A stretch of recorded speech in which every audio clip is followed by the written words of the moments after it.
So hello and welcome to the Expat Pod. My name is James, your host, and today I'm joined by Matthew, who is another podcaster, but also an expat. So it's kind of a bonus for me to get some advice and some kind of help, but also some great stories about life living abroad. So Matthew, give me yourself an introduction of where you've lived and what you're doing. Sure. Well, I'm Matthew Bliss. I'm originally Australian, though a lot of people have a bit of trouble figuring out where I'm from, mostly because the accent isn't quintessentially Australian. I have been accused of being English or Canadian, but yes, I am definitely from Australia. Lived there most of my life. In the past, though, after I met my Irish wife in around 2012, 2013, we've lived in London for a year.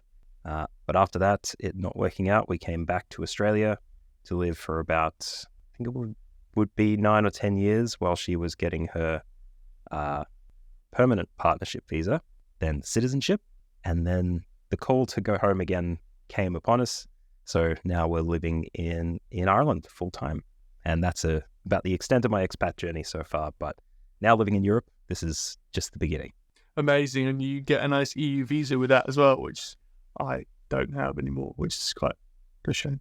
Well, that's the funny thing about being married to someone who's an Irish citizen.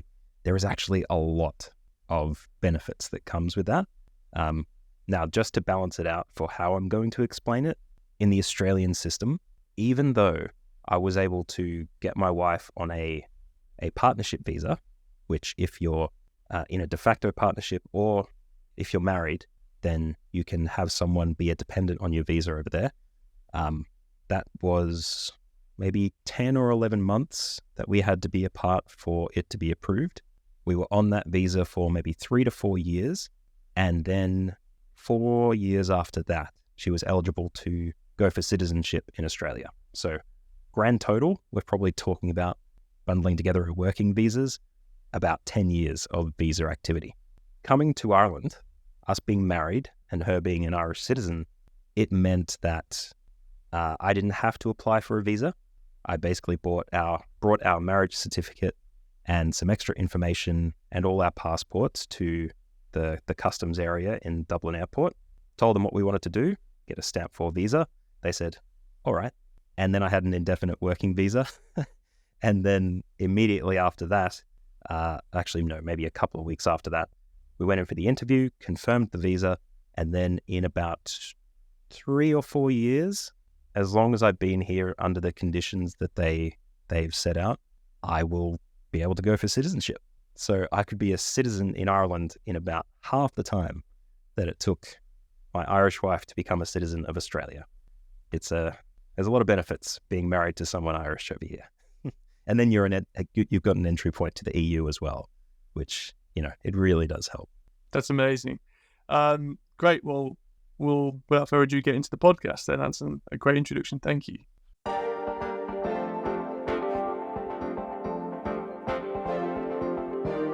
So hello, I'm on section 1 of the podcast, all about getting there. So Matthew, you've obviously lived in London.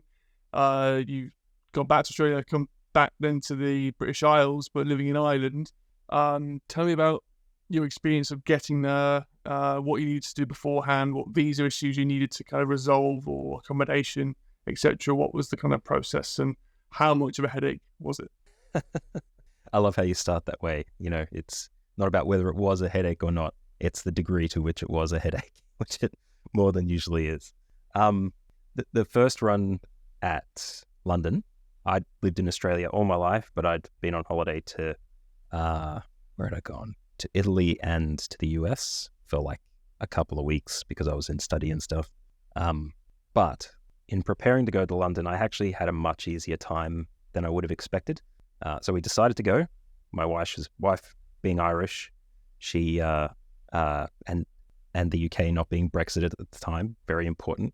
Her citizenship of Ireland entitled her to live and work in the UK without an issue. So that was a very easy choice to make.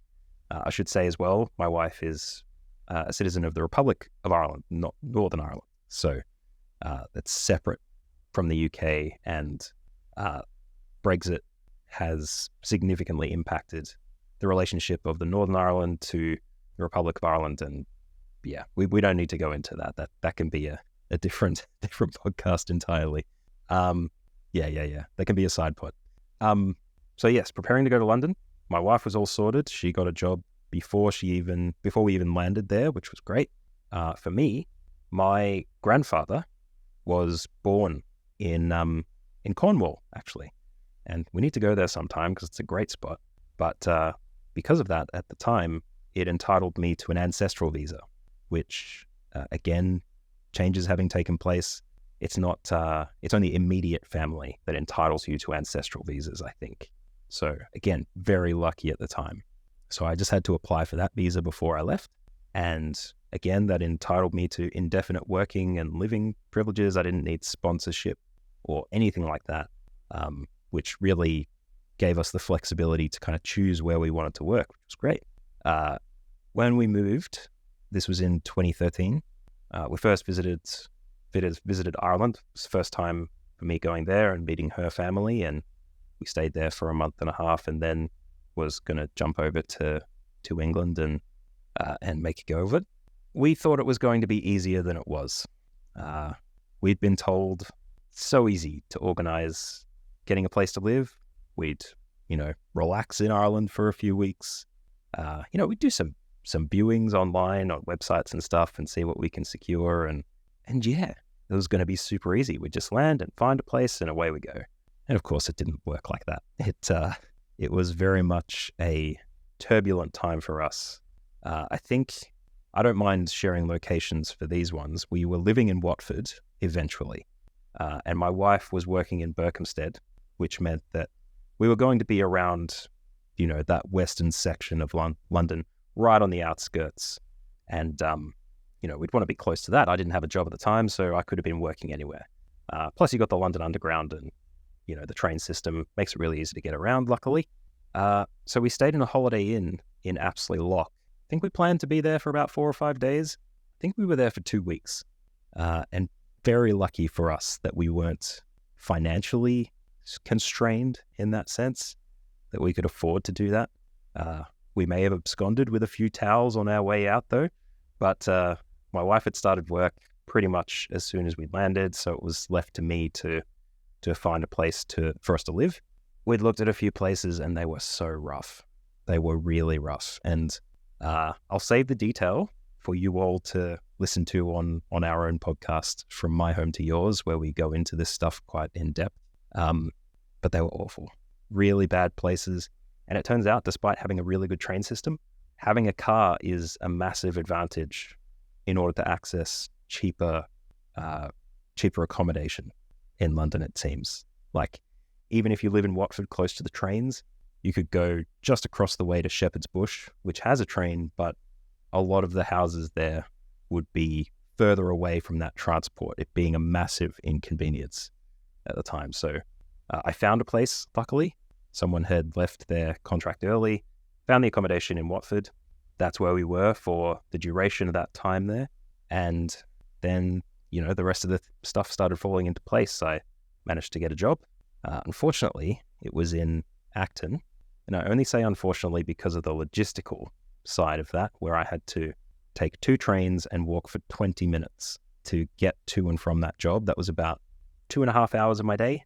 And it was traveling in the opposite direction to my wife, who also had to take 3 stops on the train and walk for 30 minutes until she befriended one of her colleagues who was able to drive her to work that lived near us. So yeah, that was a time where we didn't get to spend a lot of time together, which when you've only been together for 4 or 5 months, it's kind of really important. And the weather didn't suit us well. We couldn't get around. We didn't have a lot of recreational stuff that we were able to do because we weren't making enough money. They tell you that there are tons of opportunities in London, but they also don't tell you that it's kind of got its own secondary economy to the rest of the world. Like, it's a microcosm in and of itself. And you can walk in central London from about 200 meters and the socioeconomic disparity is huge. But yeah, just the money thing really, really put us on the other side. Not to mention my wife being a teacher. the teaching system over there is just chewing teachers up and spitting them out. That's why it's so easy for expats to get a job teaching over there, because they always need new teachers. And the way that their system works, it just bears down so heavily on the teachers themselves and sometimes the leadership in schools that it squeezes you out within 2 or 3 years max. Massive attrition rate there. So London didn't really work out for us, unfortunately. You said your wife is a teacher. Did you find it easy to... first of all, did you study in the UK or did you study in Ireland to be a teacher? And then how did that help when it came to moving to Australia? So my wife had studied to be a teacher in Ireland. She taught there for a couple of years, but there was a big recession in Ireland around 2010 to 2011. So it's not the full story. Again, our podcast for that, but she was working in teaching at the time, but she's also got a background working in television, and she's done her master's in media as well. So she's got a very broad background, but she lost her job teaching during the recession, and that's when she decided to move to Australia initially. She was backpacking for maybe a year and a half on the working holiday visa, which is different again in Australia. Don't go by these facts if you're exploring this yourself. But I think that was the first year. She had to, what did she do? She worked in the mines. She just got the odd job here and there. And then she had to do half a year of regional work to then secure additional time. And then she was doing teaching sponsorships from there. So her teaching degree is really what got her through working in Australia. And then, qualified her for teaching in London as well. Honestly, if you've taught in Australia, you can teach anywhere. And at the time in Ireland as well, because of the recession, they were actually pushing people out of the country. There are people we heard of that were being paid not to work in Ireland. They were paid to take a holiday for some reason. So that meant that going to other countries really helped. And when we moved back to this side of the world, when getting a job in London, it became incredibly easy because she was qualified there and she taught in Australian schools. And then going back from London again, I mean, so many Australian teachers boast of having taught in the UK system for the reasons I mentioned. It's awful and awful for teachers anyway. And coming back to Australia is a massive relief at that point. So her track has been relatively straightforward in terms of moving between them, not including getting the job itself, I guess. You always have to put in the graft to be able to make that work for you. But yeah, for her, it's been all right in terms of vocation. And going back to yourself, obviously it's been a great insight into the teaching side of international travel and work, especially within obviously the English-speaking countries that are all over the world. For yourself, then you said you moved to London not having a job lined up. Obviously, you moved to be closer to your wife. How did you find that initial job hunt kind of experience? Well, this is the fun part about my background. I originally wanted to be a journalist in high school. Wasn't going to get the scores for it. So I went into IT because that's where my actual, skill lies. I did business information systems for study, which meant, business and e-commerce and a bit of technology in the background there. And I ended up in a job doing IT support in a school, which I'd done for a couple of years at that point. So I had a very unique background at the time, which meant it was a bit difficult to track something down. It was a 4-year course. I didn't have much experience in any particular career. I was also technically a graduate, which meant that I wasn't going to be making £80,000 a year. I think at the time, the job that I got, which was a IT support position in a trust school in Acton, which for those of you that know that's where the money's at. I think I was on 26K at the time, but I'd applied for plenty of jobs before that. A lot of them were educationally based because that's where my skill was, doing IT support for teachers and for students in a school environment. And luckily, that's where I ended up because there was a demand there. But I can tell you, if I was trying to find the same job in Ireland at the time, wouldn't have happened. It just doesn't exist as a vocation here. So yeah, I managed to get something which was very lucky. Great, and obviously well done for finding work, and interesting how your background seems to be very niche in that sense, where you adapted the IT technologies, but towards obviously the education sector, and kind of going on to about moving into Ireland afterwards, where you mentioned it's probably difficult to find a job in that field there because it doesn't really exist.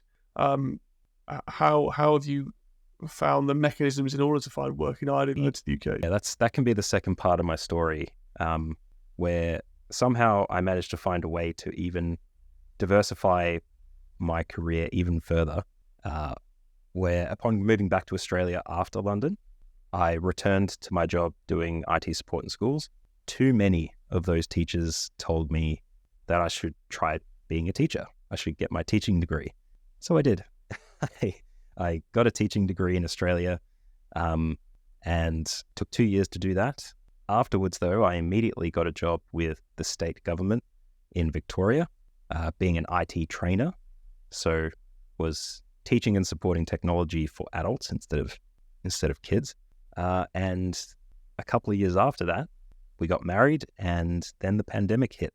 So I wasn't going out to physical locations and delivering in a classroom setting. I started to do it virtually. I also became a mainstay for people in an organization of like 5,000 plus people.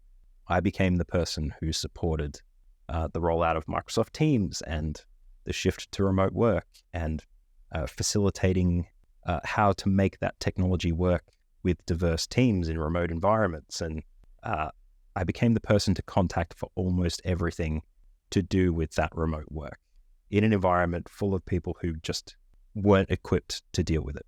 So that is well-being, it's productivity. I learned how to create learning modules and record compelling video. I learned how to create podcasts and edit audio and video at the same time. I really diversified my catalog of offerings. So now I'm a bit of a generalist in terms of what I can do. If you'd almost call me a fixer, I'm the kind of person who's equipped to come into a project halfway through that's rolling out a new technology, say, and I can be onboarded quickly. You can tell me exactly what technology you're rolling out. I'll be able to understand it, how far the change has gone, the transformation has taken place, where you want people to be, the kind of learning objects that you need to be able to make that technology successful, to integrate it into the culture of an organization. No one advertises for that.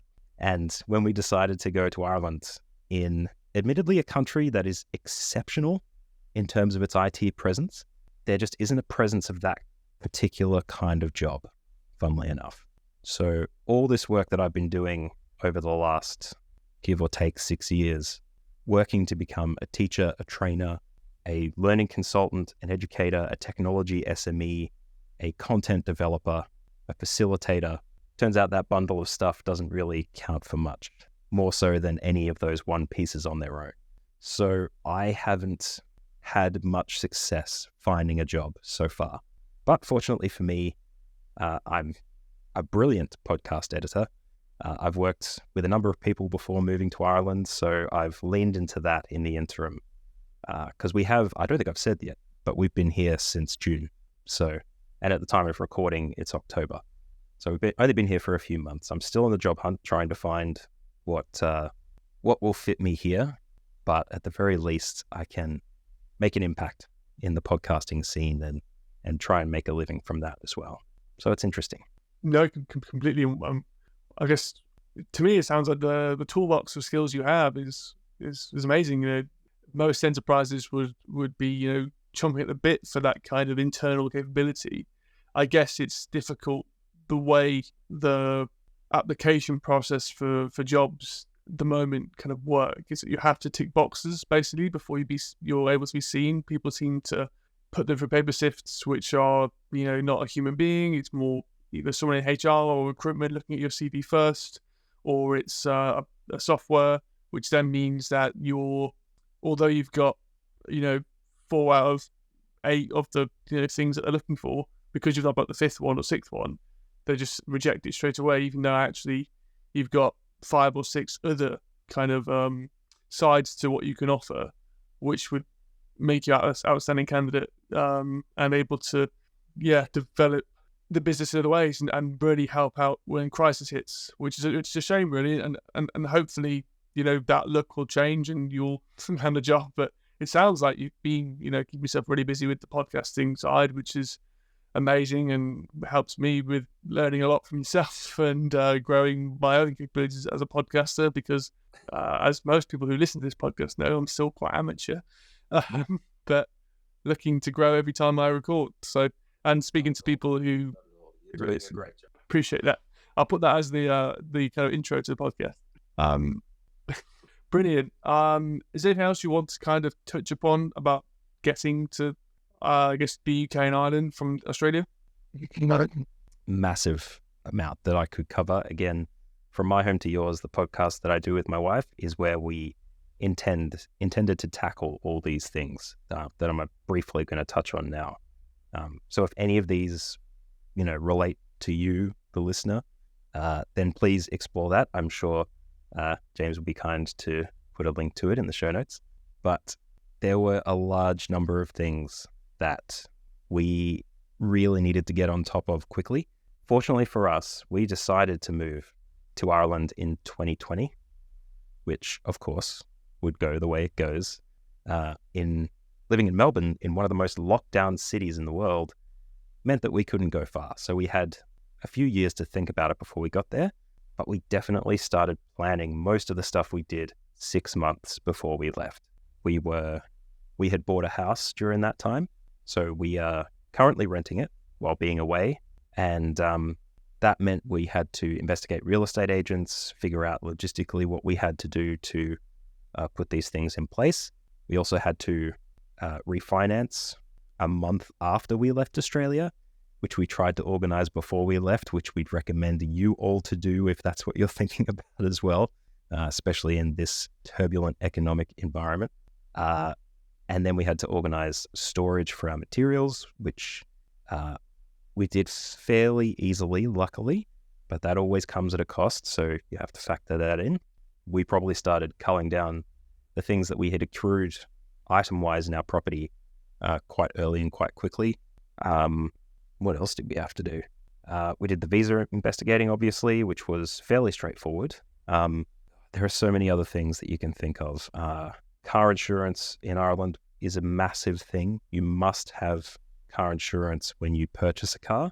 Luckily, we had people here who could advocate for us on that part, so they kind of looked around for us a bit and found a car that suited, which was a decent price, still expensive, but we were able to secure that purchase and then organize the remainder of it when we landed. Finding accommodation in Ireland is incredibly difficult at the moment. If you're buying, it's probably very easy as long as you can pay for it. If you're renting, next to impossible, even if you know where you're going to live. So luckily we could stay with my wife's family, and then we figured out the rental in the months after that. But we made sure that we were preparing ourselves before we left to make sure that that was all in place, mentally, that we were getting prepared to be a bit displaced for a while and then moving into somewhere we could stay for a full year at least. Big cough coming, sorry. Sorry for that cut. You're a pro. So car, accommodation, visa, those were the big things that we thought of. The other major part was what we were going to bring. Now, again, we were very lucky in that sense because we traveled Qatar Airways the year previous. We got a special deal where we became gold members of their loyalty program, whatever it is, which fortunately entitles you to extra baggage when you travel. So we could carry up to 52 kilos each, which was 2 big suitcases. And for that reason, we could travel with almost everything we needed. Rentals come here furnished. We didn't need to do container shipping of any items because everything would be in the property we'd rent. So we were very fortunate there. But planning the bags, that's a very important thing. I don't know if it's a guy or a girl thing or if it's a particular mindset. I know that me and my wife are very different. My wife plans for a very long time in terms of packing the bag, whereas I kind of just throw things in. I definitely had to follow that mindset a little bit more than I usually would, because you have to really finesse how you get those items in there. Particularly for me, I knew that I would probably have to lean into podcasting for some degree. So I had to travel with about a few thousand Australian dollars worth of equipment in a suitcase and make sure that I had enough clothes to pad all that equipment to make sure it traveled okay. So luckily I was able to do that without a problem. That was a big thing for me. I'm a computer guy, so I wanted to be able to have a remote working setup very easily and straightforward.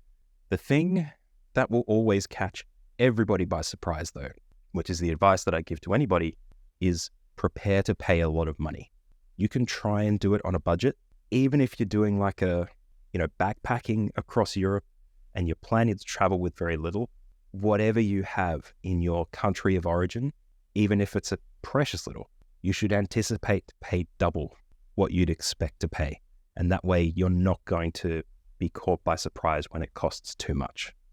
It's very easy to fall into that trap and then find that impacts how your travel or your expat lifestyle on the other side is impacted that way. Fortunately for us, we were able to save a bit of money in the 3 years prior to ensure that we had a bit of security, but always prepare to pay more than you'd expect. That'd be the biggest piece of advice I'd give to anybody. That is such a great point that I don't think it's mentioned yet so far, but something which is, definitely needs echoing. It's expensive to move, it's expensive to rent, it's expensive to do a lot of things in the short term, which you have to do, and storage, as I mentioned before, is not free. And just spending your life looking for places and getting the initial few periods or initial period when you first move somewhere can be really stressful, but also, as I said, very expensive. No matter how much research you do, there's always going to be, something which is going to increase that balance sheet, which you have to have that buffer for. Actually, something else has come to my mind about this. And even if there is something that every expat cannot escape. And it's something that's come upon us in the last couple of weeks that we're going to do a podcast episode about shortly. It's the mental fatigue of the travel and moving to a new place. You might plan to have, a year in Thailand, a couple of weeks in Thailand before your year somewhere else. You might, road trip for a bit. You might be someone focused on wellness. You might want to do a retreat, maybe spend a bit of time in a resort before you get to your new place. But don't for a second think that kind of recovery, that kind of relaxation will prepare you better when you arrive in wherever you're going for the things that are going to come upon you. We've been fortunate in a lot of areas, but we have still had the adrenaline pumping for 3 months, anticipating the move and then moving to the country and getting all these things in place, the accommodation, the car, all that stuff. There is a point that you're going to hit where eventually that adrenaline drains because everything's in place and you have to then come to terms with living in that new place as well. There is no amount of preparation you can do, amount of relaxation. You could be on like a 14-day Greek resort island hopping club holiday that ends with free drinks and, the most comfortable beds and saunas and all this stuff. You still have to arrive in the country where you'll be making your living and making things work. You can grease the slide a little bit and make it easier to get through that time, but there is going to be a time where that hits you and you have to come to terms with being in that new place and getting used to something different. That's probably the one that I put like right next to the money bit, the money and the mentality. That fatigue will hit you at one point or another. So don't go in brash and feeling like you can just prepare for it. It just comes. And, whatever you can do to prepare is great, but it will come to you.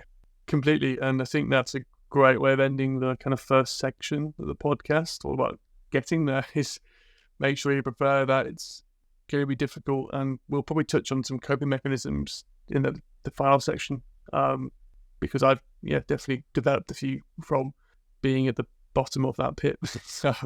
But yeah, we'll get to that a bit later.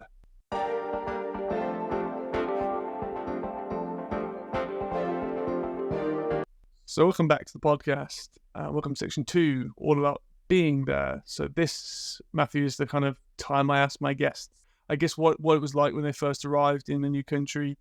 You can also talk about what it was like going back to Australia after being in London for a year, and how that kind of changed, or your paradigm of Australia might have changed. So starting from London, when you first moved, what was it like? What was it like when you first arrived? Since you lived in a hotel for a little bit, compare maybe the two living conditions between the two countries, be it in residential and in, hotel accommodation, please. Sure. Well, I mean, I'd been to hotels before, so it was a standard hotel experience in London, at least. In terms of living, I mean, for me, it was incredibly different in London, because in Australia, the climate is different. Seasonally, it's different. The way that houses are built, different. So where we lived was like a terraced house that had been split into separate apartments. We were at the top, which was great because it meant we had 2 floors. One was a kitchen, open plan kitchen, living room, dining space, and then the bedroom in the attic, essentially. Now, as a 6'2" person living in an attic bedroom, not great for the old noggin, but I made do. Getting used to the weather was an interesting thing too. We were inside a lot. We didn't have a backyard or a balcony or anything, so being inside, it being warm, that was the appropriate thing. I'm someone who prefers cold weather, but being married to someone who prefers intensely warm environments meant that I had to compromise a little bit there. And in terms of the differences, we just didn't go out a whole lot because of the financial thing. Our Friday night at the end of work was each of us coming back for the other and ourselves.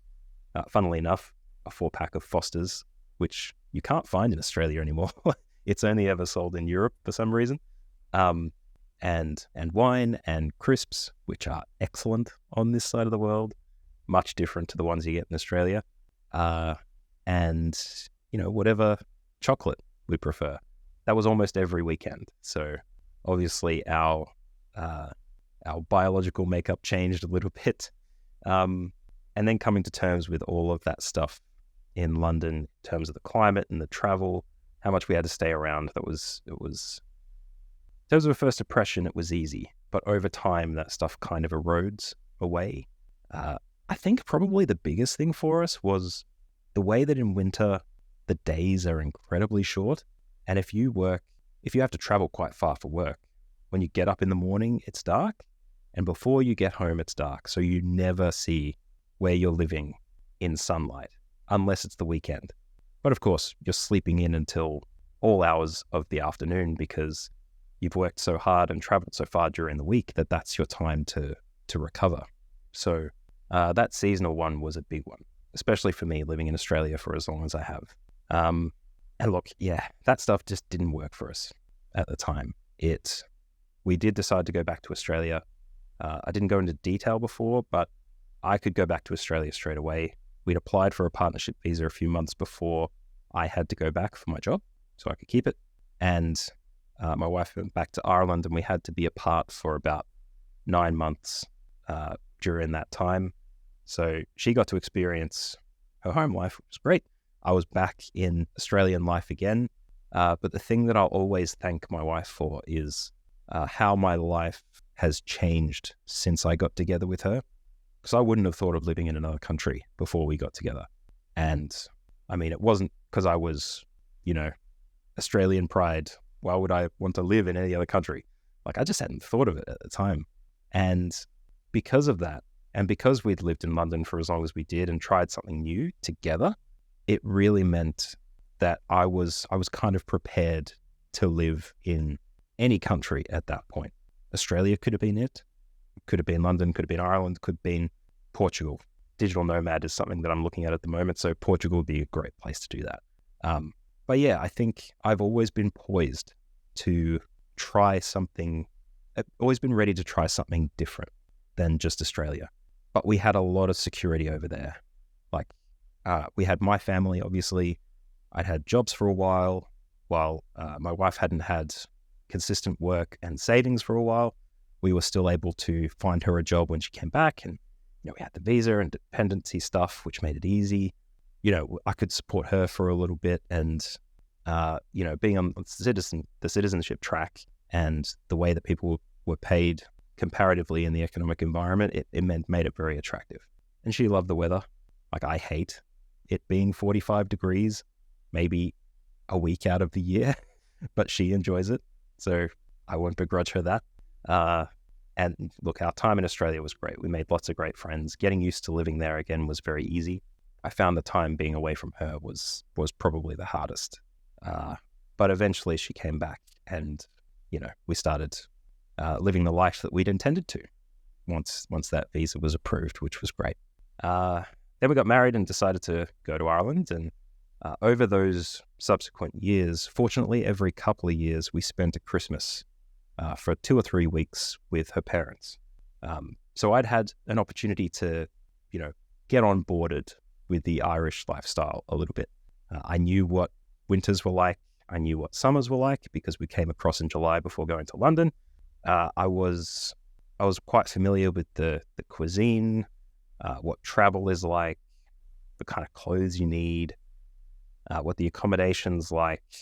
The way that I figure it, the 3 months or so of holidays that I took during that period were preparing me for this moment. To the point where now we land in Ireland, and the thing that we have to change as a mindset, which I recognize in the first few days, is that we have to be out of the holiday mindset, which we're used to. You travel over here for 5 or 6 times across a few years. Straight away, you're like, okay, we have to see all the people, we have to eat all the food, we have to buy all the things, have a holiday, and then we're out. 2-3 weeks tops. But we have to move out of that mindset because not only would our biology change yet again, because Irish sausages, there's something about them. I know you'll mention English sausages. I've had them, but Irish pork sausages, nothing beats them. I'm sorry. We can have that argument later if you want. I mean, I don't even eat sausages, so I eat meat. So you can have the Irish sausages, don't worry about that. But growing up, English were the best ones. Okay, perfect. I'll take it. But yeah, so getting used to those things was easy, but we had to pace ourselves. We had to really think about it as if we were going to be here for a long time, which it didn't help that we were living in the same place that we would if we were there on a holiday. But at the same time, like it was a little bit of a transition for us. But because we knew that going in, we could slow down the pace a little bit. We didn't need to see the entirety of my wife's extended family within 2 weeks. We've got at least a year to do that, possibly more. So we paced ourselves. We took the time to tackle these things one thing at a time, and that really helped us get used to being here. Following that, finding the accommodation and me getting used to that particularly was luckily very easy. It's a similar place that we've got here now to what we had in London. The difference being that we've got the entire place to ourselves. So it's not a 3-story terraced house like that one. It's only a 2-story, but it's got a backyard. We can expose ourselves to the elements if we want to. There's a lot of advantages for where we are. So that was very easy. In Melbourne, we also had a lifestyle for where we were living, where we could walk to anything we wanted. There was a very strong hipster scene where we were, like a strong brunch scene. The really weird and wonderful artistic things that you think about when you've got, people rolling with old school belts and wearing bowler hats and all that kind of thing. That's the kind of lifestyle we're used to, and where we're living in the west of Ireland at the moment, it very much has that kind of feel. So integrating to where we are now as opposed to where we were living with her parents, it's been a lot easier than we expected it to be. And I love the weather. People will say, why would you move from Australia to Ireland when you have that great weather? I don't think it's great. I think if it rains every few days, that's a great day to get things done. Like, that's a day to relax, just enjoy the pitter patter on the roof, and maybe you don't go anywhere, you just relax inside for a bit. I enjoy rain, and I really enjoy cold weather. So the weather side of things has been a big boon for me. Still a bit of a transition. Like, it's hard to think that I have to put on a rain jacket to walk anywhere, which, can sometimes be a bit of a problem. But yeah, in terms of first impressions of getting used to Ireland, far easier than it was getting used to London. And look, nothing's going to be easier than getting used to your home country again. But again, like I said before, meeting my wife changed things fundamentally for me in terms of how I experience the world. I'll always thank her for that. And I think I'll have to thank her for a very easy citizenship in for where we're living now, if we happen to be here for as long as we might be. No, that's a great point you bring up. And it's really interesting, to go back to the citizenship changes between Australia and Ireland, and how seamless or effortless the Irish one in comparison to Australia has been, obviously still with some bureaucracy, I'm sure, to follow. Going back to the weather kind of point you brought up, you're the first guest I've had who's enjoyed moving to a colder place. Granted, most of my guests have moved to Sweden, which is, minus 16 and dark all year round, and all winter, sorry. And my guests have moved from either Southern Europe or India, which is, a huge change in climate. I'm like you. I like the rain. I like running in the rain. I find it really quite calming or mindful of just, being yourself, going for walks or runs in rain, because it's something quite grounding about it. And it also means you can have a warm shower afterwards and get cozy, which is always a nice thing. It reminds me of, playing sport on the weekend as a kid, which is probably why I like it so much. But you don't really have that anywhere else. And I had a friend from Spain when he came over to live in Oxford with me, and he was saying that never trust a country that looks green. It means it rains a lot. And I'm like, well, that usually means it's beautiful as well. And there's lots of countryside and everything. So I look for countries that are green, because that's usually where I would mind living. I think people avoid that as a stereotype in Ireland. Look, it's you talk about your 4-leaf clovers and your leprechauns and stuff, and all of it's green, and you're like, but saying it's a green country might be offensive. But that is something that you notice as soon as you get off the plane. If you drive from the airport, say, and go out into the countryside, there is a different kind of green here than anywhere else. And if you've come from Australia, where you might have maybe a couple of months of green, that's kind of like it's always a green begetting brown, and it will eventually be brown for much longer, if it's even present at all. Because in Australia, particularly Victoria, the state that I'm from, there's bushfires all the time. In the states above me, there's floods. And like, floods is excessive rain, but it doesn't do nature any favors. It is a sunburnt country for the most part. So you are absolutely right. Green always indicates rain, but there's a tranquility that comes with that. If you enjoy rain, it's great. But even if you don't, just driving through the countryside in Ireland, it just gives you a different feeling. It definitely does. Amazing. And I think the west coast of Ireland has some of the most amazing coastline drives as well, or cycle routes. So I know you probably will explore them or have done already, but definitely in the summers try and do that. It's been on my list of things to do. But also I think the coastline just looks incredible to visit. So I've started on the east coast, but I know from a fact that I had friends who've also been to Ireland and lived there, that the west coast is the superior in terms of its beauty. But I guess it's all subjective in the day, probably. But always is. Yeah. Living in the west of Ireland now, I would say it's the better side, but it's always the better side of the person who has a preference. There's actually a stereotype for people who live in Cork as opposed to Dublin, where people from Cork will say that Cork is the capital of Ireland as opposed to Dublin, which is the actual capital. So there's a bit of contention there as well. That, look, going into the history, I know that the West was a bit more subjugated than the East in terms of resistance during the 1916 Rising and the time of the Troubles as well. So It's a bit different to the east. It just is. But it's beautiful. If you have a chance to come down, come to Clare, Galway, Cork, even up to Donegal, it's just a beautiful side of the country. No, I do definitely need to go visit the West Coast for sure sometime soon. I do have an awful joke about Dublin, though, being the biggest city in the world. And the reason why is it was doubling and doubling and doubling. Now, that has been my kind of go-to dad joke, which I always use. Look, we are going to talk about work maybe a little bit more at some point, how difficult it is for me to find work. Being on the West, for someone who works in the field that I do, it's incredibly hard for me to find work on this side, mostly because it all lives in Dublin, because it literally is doubling.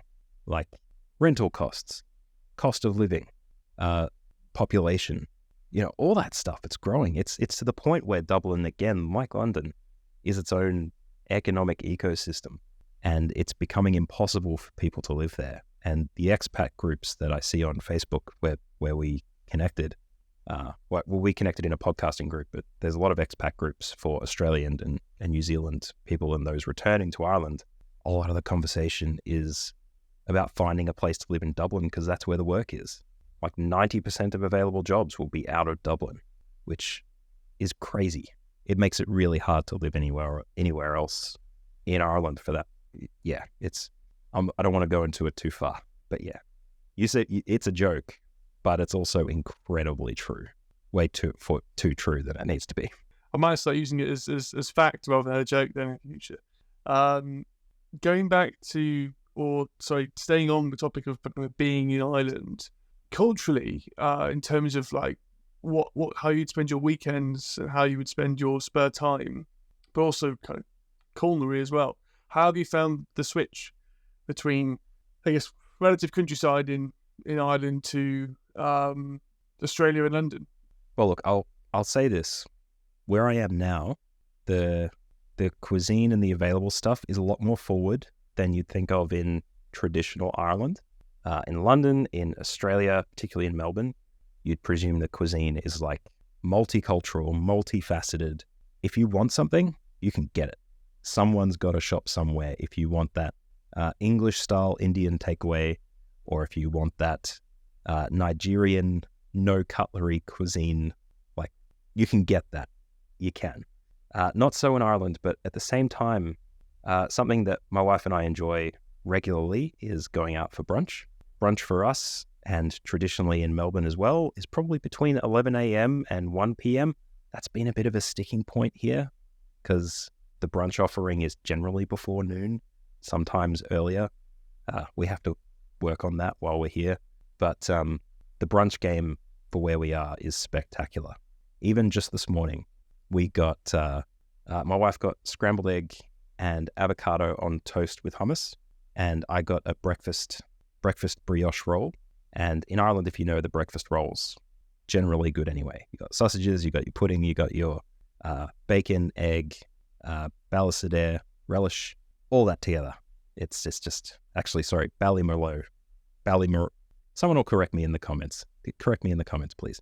But yeah, all that together, perfect. There's a lot of stuff offered in terms of that, but it was Melbourne standard cuisine in a side village of, maybe 10 to 15 minutes out from the main town where we live. You just wouldn't expect it. And we were so fortunate to find it. It came on recommendation, but finding brunch, that's the culinary thing that's important for us. Again, pork sausages, very important. The crisp game, very good out here. Again, something we indulge in regularly. I don't think we've found something, at least I haven't, that, doesn't compare to Australia. I mean, we know that it's different. There are going to be things that aren't here that are over there, but I think we're still in the stage of enjoying things, which is good.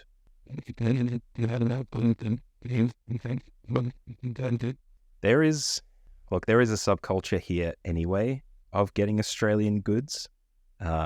If you manage to look through some of those Facebook groups, one of them is Irish expats returning to Ireland. Another one is Australian and NZ in Ireland, something like that. There is a place called Dingo Dave's, I think, where they make Australian-style pies and sausages and things like that. Often people will brag about those things. People will brag about Vegemite, Tim Tams, various kinds of Australiana culinary elements that, I'm going to be honest, I really don't enjoy.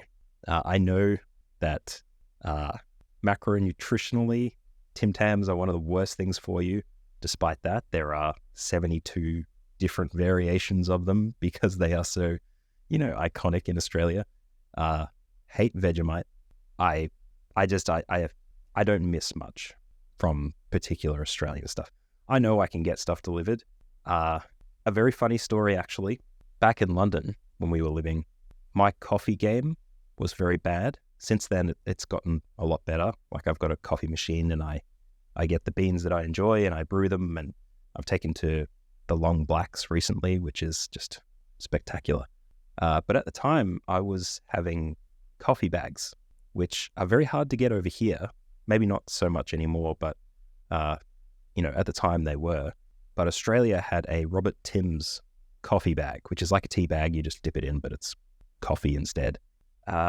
So in an act of, homesickness, I asked my parents to send, probably for triple the cost it was to purchase them, boxes of these coffee bags, so I could enjoy that instead of, what I'd be left with, which was probably instant coffee or something like that. I can't even remember what I did at the time.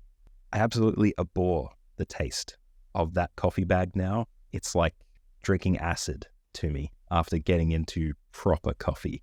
But that is the only story I have where I have needed something in Australia just to get by. But that's just one more straw on the camel's back of why London didn't work for us. There was a heavy burden of transition there. And look, if coffee bags helped out, I was going to take it. Completely.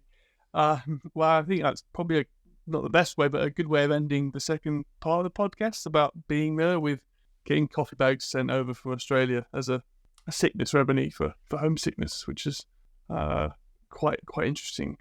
Something that I have had coffee bags before, quite useful for going to the office with, but I much prefer my mocha pot.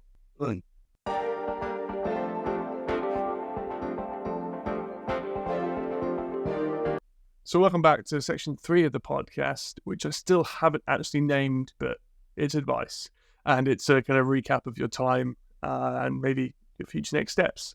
So Matthew, it's really interesting to hear about your time in Ireland and London, and to come see the back and forth with Australia amongst that entire journey.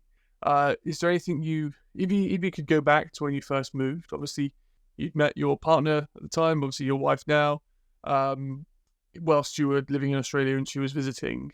When you first moved, if you could give yourself one bit of advice before you jump ship, what would it be? See, I'm naturally a very prepared kind of person. It's gotten worse of late, but I was the person who planned all the holidays with my mates, and I got everything paid and organized, and itineraries and things like that. So doing the travel at the time, like it's never really been a huge thing for me. But if I was going to do something different, it's that thing that I mentioned earlier on, I think it was in section 1, the idea of the fatigue that hits you at one point or another after you have done all the things you need to do to assimilate and integrate and settle down in wherever you're going to be. I think knowing that that's coming and being able to prepare for it somehow, that's the most important thing that I would tell myself before I went. I haven't felt it since, but after living in London, I was quite homesick for a while. I don't remember saying it, but my wife has recalled to me, she's got an excellent memory. She can remember stuff from when she was like 2 years old. But anyway, she can recall to me that I said when we decided to go to Australia that I wouldn't want to leave Australia again. But I don't have a memory of that sticking. I think that the overwhelming nature of our circumstances at the time, it was kind of like that thing where you're in a hot room and you need to get out because it's too hot. You can't think of anything else except getting out of that room. However, it has to happen. I think that was the kind of thing that I experienced in London, not being prepared for that to happen. Because again, I'm an easygoing guy. I can, deal with quite a lot of change and adapt to it if I'm thinking about it for long enough. But if I was going to tell myself before I went anything, it would be that you will hit that inflection point where it will become hard. And if you know that you're going to hit it, then I think if I knew, I would have been better prepared to deal with it at the time. And things might have been different, Whenever I reflect on that time, I think, or we both do actually, we talk about it quite a bit on the podcast and off, but I wouldn't change that time for anything else. As hard as it's been, we wouldn't be here now if we hadn't gone through that time in London. And again, something else I said at the start, my wife has forever changed how I think about living on planet Earth, I guess. The idea of not being attached to a single country, that it is possible to live somewhere else, but also that we can do it together, and that having something that you can call home is the most important thing. It really does help with that fatigue. And that's why we came out stronger from London than, the circumstances in London pushing us apart. It really, without that time, we may not be where we are today.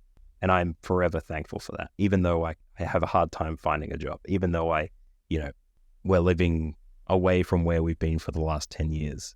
We don't know what we could be doing in future, So I'll always be thankful for that time.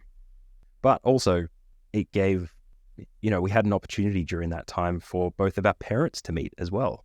Like I didn't mention that earlier in the podcast, but my parents visited us in London, and then we took a holiday together over to Ireland so that my wife's parents and our parents can meet. And that was, within a year of us being together, which is crazy.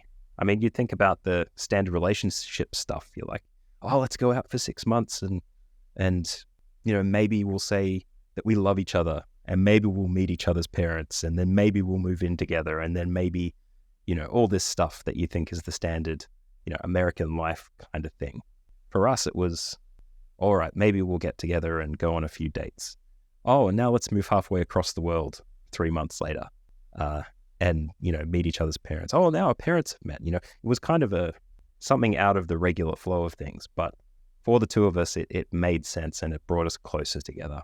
So despite that fatigue, despite feeling everything about being away from what had been my home for 23 years, I wouldn't change it for anything.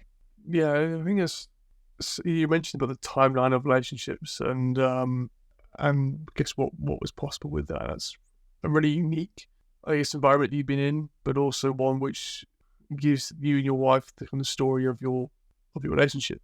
It's all part of it, and it's what makes us different, which is what's important, I think, as well. If we're all the same, it's follow the same kind of routes and everything, and it would be very boring. This is why I started this podcast, really, because so many people who've made a difference and moved somewhere new, they have unique perspectives on lives, like you have now yourself with your wife and everything else, and that means it's hard as well. Like when I lived away from my girlfriend for a year, it was difficult. We had to make it work. We had to find various kind of coping mechanisms for long distance relationships, like what you had when your wife was waiting for her visa to come through so she can move back to Australia.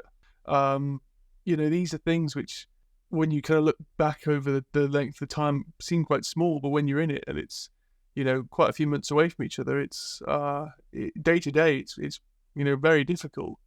Similarly, being away from your family in Australia, I'm sure that's not a walk in the park, and there's probably times where you miss seeing your family and you can't just go around the corner or drive an hour and see them. Similarly, when your wife is living in Australia, that might be the same experience she's had. And together you grow and build cadences with conversations and mechanisms in order to speak to them, which is just, I guess, how humans adapt and persevere with any kind of problem we have. We're always trying to find a solution, and I think we're pretty good at it, actually, which is great. And similarly with the homesickness, I guess it's a similar kind of problem. You're mourning, kind of leaving something, and you need those mechanisms, those kind of functions or familiarities, like coffee bags, or for me it was Jammy Dodgers, just something which makes you really think of home. listening to British radio was also, I did quite a lot of podcasts, because it kind of reminded me of what I used to do a lot before I moved. And it was just quite a grounding experience as well. So really, really thank you for, I guess, sharing that with me and with everyone who listens to this podcast. So that's great. Thank you. I guess continuing from that then, so from advice and everything else you kind of touched upon throughout the podcast about your planning and being aware of the cost of things, which is tremendous things to have, and cars, insurance, accommodation, all the usual, the fun stuff, or the admin stuff, or the adulthood kind of handbook is always needed. What are your next steps? Do you want to stay in Ireland forever, or are you open to living abroad again? Like, what's the next chapter of your life look like? You've obviously done some amazing traveling already, so does that mean you're done with that, or do you want to pursue some more? Look, it's hard to say. At the moment, we're just living here, seeing what it's like, just trying to settle down a bit and see if this is somewhere that we'd want to live long term. We've set things up so that if it doesn't work, we can go back to Australia and we'll have relatively the same stuff that we had before we left, which is great. And look, not everybody can do that. We realize that, financially, for some people, it means that they have additional costs that they just can't come to bear if they're living or making a life in another country. The other part is that a lot of people in Australia at the moment that are Irish are also moving back to Ireland. So most of the people that I'd be talking to with this experience are people who have such a strong attachment to home that they want to get again after being locked into Australia for 2.5 years, being unable to return. A lot of people feel that pull, and they've been in a house for 9 months, they'll sell it, take the money, buy a place in Ireland, and they'll go all in. They'll just put all their chips in one basket. That's not something that we wanted to do. But again, fortunately, we've got that safety net where we don't have to worry about it so much. And look, I mentioned Portugal.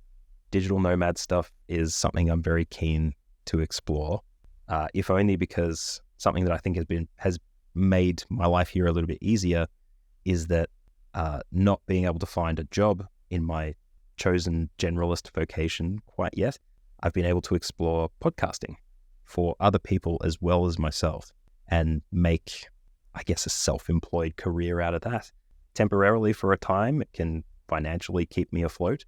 In the meantime, I make brilliant connections with people in the scene and, extend my influence a little bit further. And who knows, I could be one of those big podcasting people that, is, living the creator lifestyle, could be creating or offering my services to others and networking. And then that could be a digital job that I have, entrepreneurial. It could be something that I do for myself instead of relying on someone else for my income. And then I could live anywhere, really. Something we didn't talk about was taxes. I'm not going to, because again, we've got a whole episode and I actually interview someone who started an expat accounting business over here. They've got a podcast as well, Tax Bites for Expats. The whole taxation thing is an important thing to note if you're working in any country. For Ireland, it's a little bit obscure. Again, I'll point you to the podcast, our podcast, From My Home to Yours, for that one.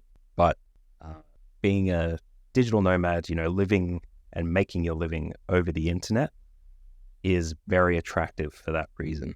So I guess for myself, if I was going to make anything a goal, it's to be able to do what I do in any country, to be able to prepare for any kind of circumstance that might come about. And then what we decide to do is not dependent on wherever we are. I think that's just how things have come about. It wasn't necessarily a plan, but I think that is what I'll be looking to do over the next little while, so that my job isn't displaced should we move somewhere else. And look, Portugal is great. We might float up to the UK or Scotland or something. We might, I've wanted to look at Iceland. I've wanted to explore a bunch of other places. So, Amsterdam maybe. Wherever there's a good seen, obviously English-speaking countries is what I'm talking about currently for the most part. But, basically it's a big question mark. I don't know where we're going to be, but, being open to being anywhere, I think that's probably something I'm preparing to do for future. I mean, I think I share the same ambition with digital nomading. I'd love to be able just to change location every month, still do a lot of things I want to do, whether it's engineering work, whether it's podcasting, whether it's probably a hybrid of both. When this becomes the most successful podcast in the world, that'd be great. If not, if it's just 1/10 of Joe Rogan's income, I'll be happy with that as well. Even 1% is still enough. He makes a lot of money. That's still massive. Do very well. We can always aim. So thank you, Matthew, for being my guest, really, and sharing a lot of your knowledge, life experience, showing what it's like to be like in a couple in the situation you've been in, living literally to the end of the world. Sorry, not country, for each other. And I really appreciate the kind of tip with regards to money. And it's something we don't really like to talk about. British people don't like to talk about too much. Other countries might differ, but it's quite a taboo subject. And one thing to note from what you mentioned was about the true cost of living abroad and moving. There's going to be hidden costs and money kind of sinks, which are just going to take fees in some way from you.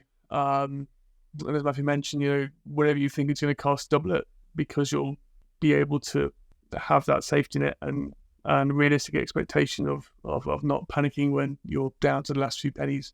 Hopefully you're not, but it's a stressful thing in itself, moving countries.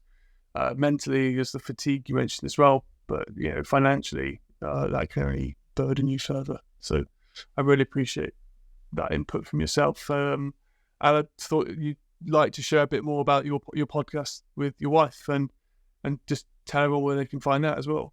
Absolutely. So the podcast that I'm doing with my wife, From My Home to Yours, it's a show where we're discussing our move to Ireland from Australia.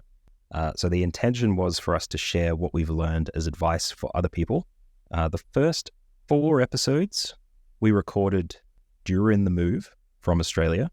So we were packing up our house. We were talking about the different aspects, some of which I've talked about on this podcast today.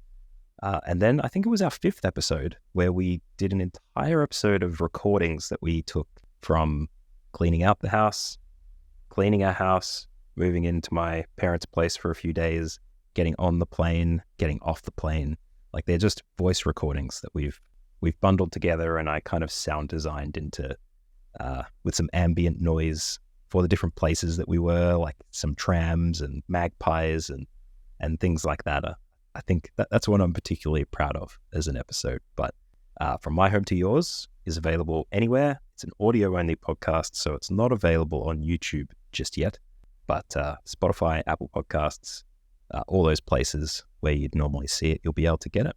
And look, if you love how that podcast sounds and you'd like me to make your podcast sound like that, at least in as far as I can, then head to mbpod.com. That's MBPOD, and I'll be able to help you out. And that's what I'm trying to do now, as I mentioned, offer podcast production services to other people. And I know everybody thinks about outsourcing the editing. I just think there's many people who like editing their podcasts. So if you're one of those people and you'd like to bring someone on board that knows what they're doing, 3 years of podcasting brought me to this point. So hopefully I can help you out. Just get in touch. In terms of socials, the only one I'd probably like to share with you is LinkedIn. You can find me very easily, Matthew Bliss. And if you want to connect, in the message you send along with that connection request, just mention this podcast and I'd be more than happy to give you some advice and connect. If not, those Facebook groups that I mentioned earlier in the episode, I'll probably be present there as well. So get in touch. That's great. Thank you, Matthew. And I'll be sure to connect you on LinkedIn, which I don't think I have yet. So that'll be coming your way soon. And likewise, if you did find something in this podcast which you gained some information from, or some advice or you have some more questions, then please, get in touch with the comments on YouTube, comments on social media. I have an account for, I think, all platforms at the moment with this podcast. So please let me know, and I can forward stuff on to Matthew as well. You can get a reply back. And as always, if you don't mind, please leaving a review on Apple Podcasts and Spotify and yada, yada, yada, wherever you get your podcasts from. It just really helps the show grow and reach new audiences and people who might be, thankful for this information. So, as always, we'll see you next time for the Expat Pod.